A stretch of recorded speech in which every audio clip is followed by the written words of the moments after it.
Льготные тарифы на тепловодоснабжение и водоотведение для сельского населения Коми продолжат действовать и в этом году. Особенно это актуально для 4 муниципалитетов Ижемского, Удорского, Усть-Илимского и Карткировского районов.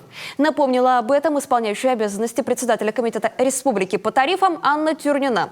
В рамках проекта «Час с министром» он проходит в Общественной палате Коми по поручению главы.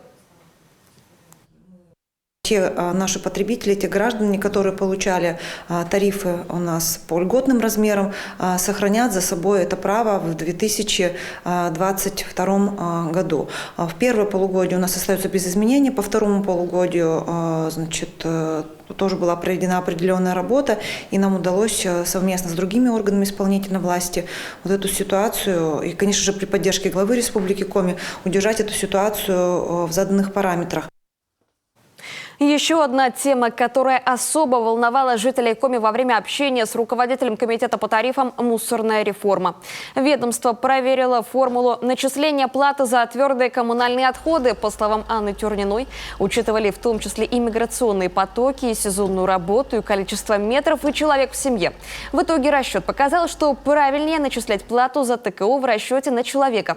Однако порядок начисления платы за вывоз мусора все же требует изменений. Комитет предложил при нулевых показателях электросчетчиков, которые говорят о том, что человек в квартире не живет, не начислять плату и за мусор. Предложение пока поддержки не нашло, но к инициативе намерены вернуться позже.